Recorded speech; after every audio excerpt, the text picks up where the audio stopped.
하나님 말씀 로마서 3장 27절로 31절 말씀입니다. 같이 읽습니다. 그런즉 자랑할 때가 어디냐? 있을 수가 없느니라. 무슨 법으로냐? 행위로냐? 아니라 오직 믿음의 법으로니라. 그러므로 사람이 의롭다 하심을 얻은 것은 율법의 행위에 있지 않고 믿음으로 되는 줄 우리가 인정하노라. 하나님은 다만 유대인의 하나님이시냐? 또한 이방인의 하나님은 아니시냐? 진실로 이방인의 하나님도 되시느니라. 할례자도 믿음으로 말미암아 또한 무례할례자도 믿음으로 말미암아 의롭다 하실 하나님은 한 분이시니라. 그런즉 우리가 믿음으로 말미암아 율법을 파기하느냐? 그럴 수 없느니라. 도리어 율법을 굳게 세우느니라. 아멘. 믿음과 행함입니다. 청년 때 토론 대회를 하면 이 로마서의 말씀을 주제로 믿음이냐 행함이냐 이렇게 토론이라는 것은 결과가 없죠. 그래서 자기의 주장을 신랄하게 했던 그런 기억이 납니다. 믿음과 행함의 문제가 오늘날 많은 성도들에게 오해와 또 혼란을 주고 있습니다.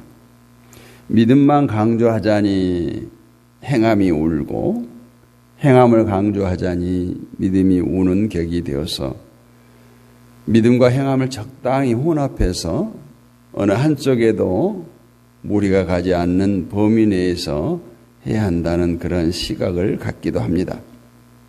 또 한쪽에서는 오직 믿음만을 주장하는 편을 향해서 믿는 것도 사람이 해야 할 행위가 아니냐 이렇게 반박을 하면서 결국 믿음에는 인간의 행함이 포함될 수밖에 없다 이런 주장을 하기도 합니다.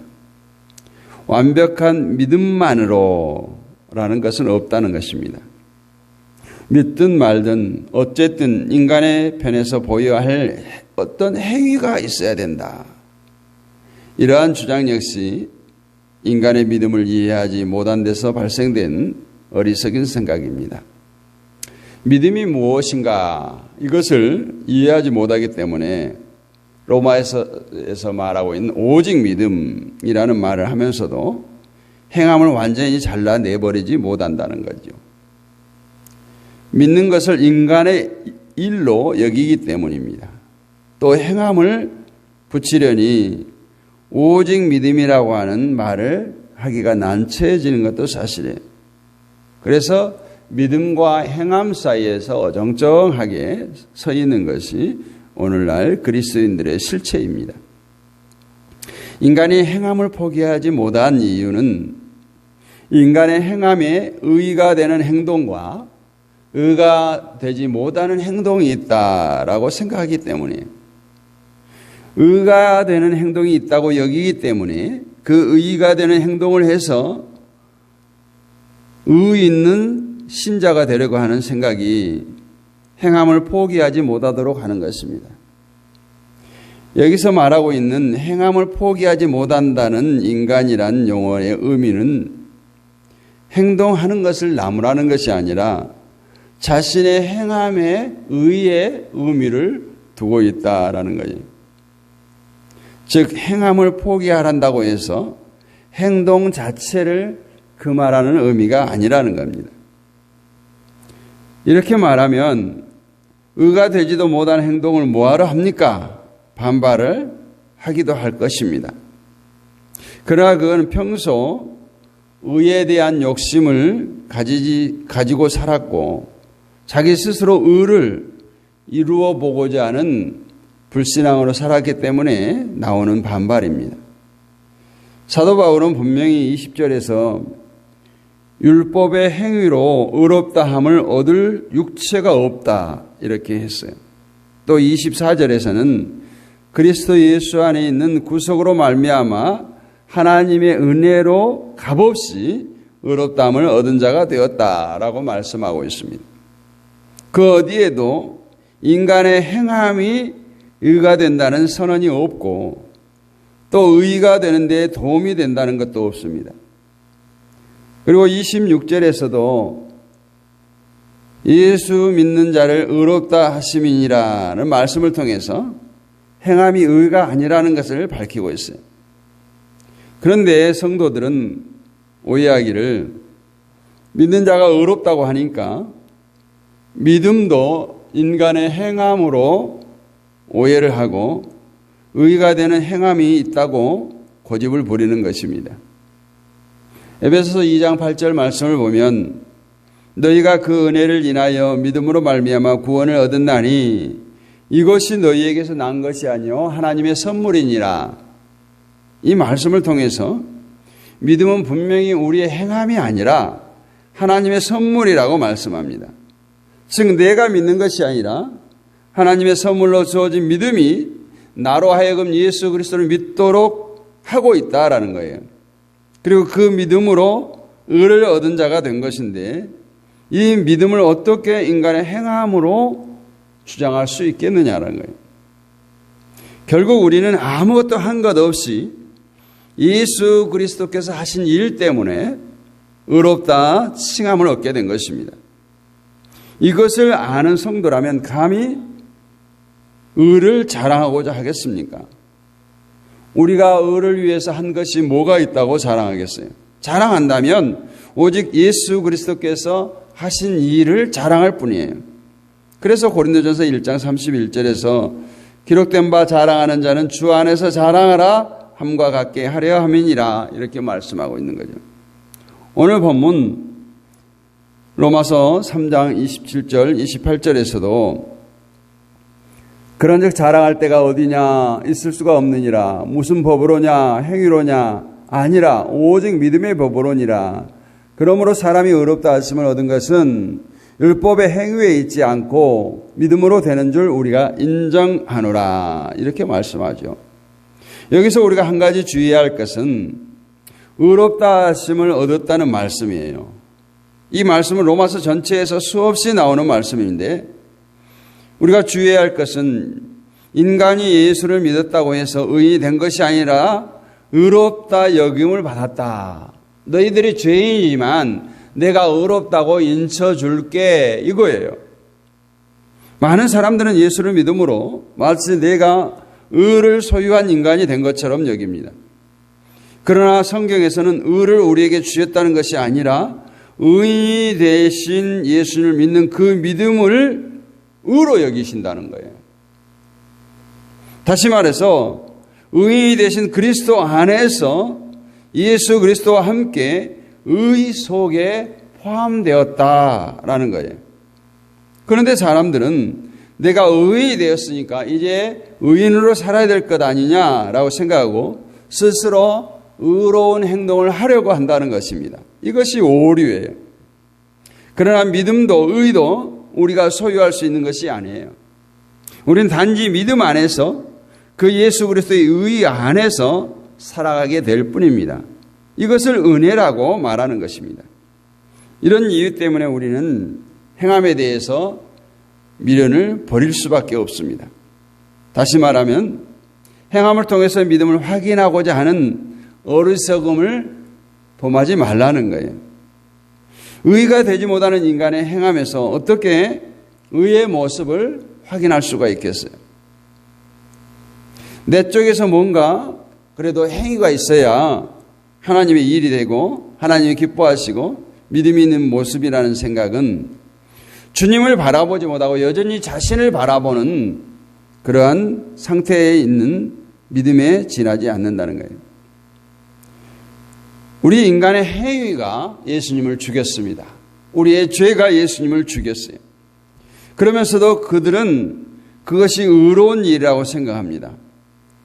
메시아를 죽이면서도 메시아를 죽인 것이 아니라고 생각해요. 그들의 머릿속엔 전혀 다른 메시아가 존재하고 있었어요. 그것이 바로 바리새인들이에요. 그것이 바로 유대인들이에요. 결국 다른 예수를 바라보는 인간들은 자기의 행위가 자기의 죄가 진짜 예수를 죽이고 있는 것을 모른 채 여전히 행위를 내세우고 있는 겁니다. 인간이 자기 행위를 사랑하는 자체가 바로 예수님을 밀쳐내고 죽이고 있는 것이 물론 자기 행위를 사랑하는 자도 입술로는 예수님을 사랑한다고 말합니다.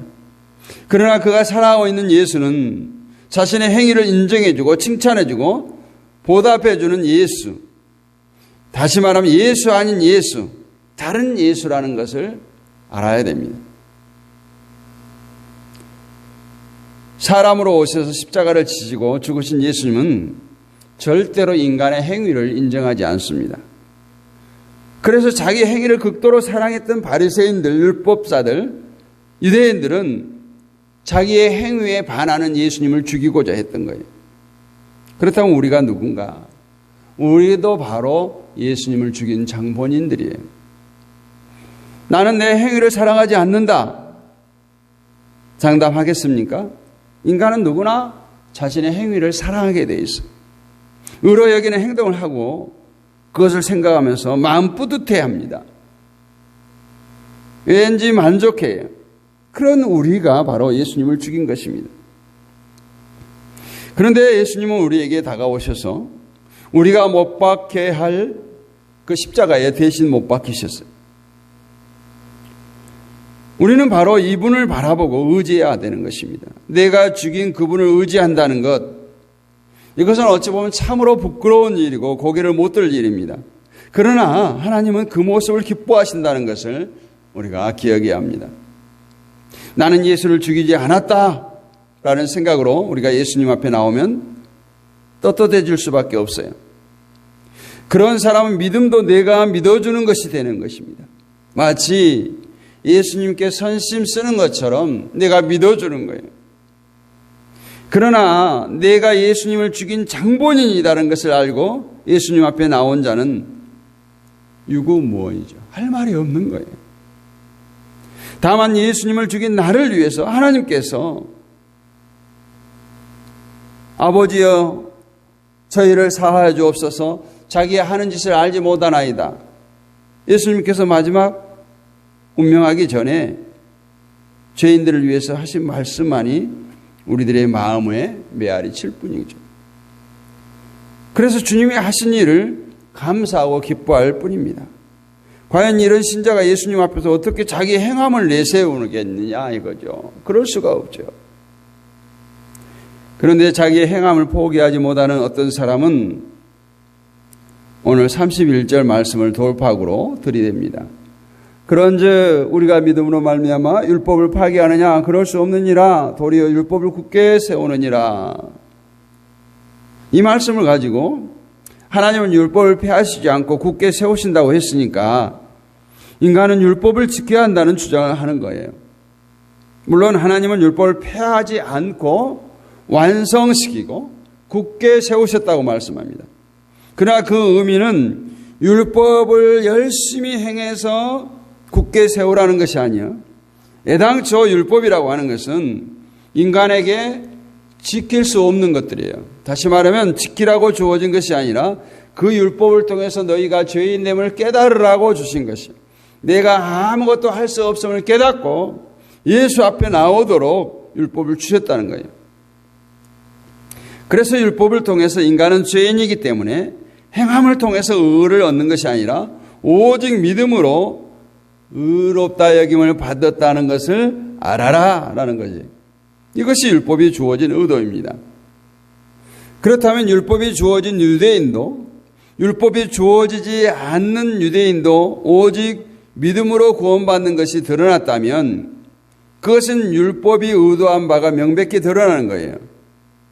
그것이 바로 율법은 폐한 것이 아니라 굳게 세워진다는 의미예요. 그래서 29절에서 뭐라고 말씀하세요? 할례자도 그러므로 하나님은 다만 유대인의 하나님이 아니시냐, 또한 이방인의 하나님은 아니시냐, 진실로 이방인의 하나님도 되시느니라.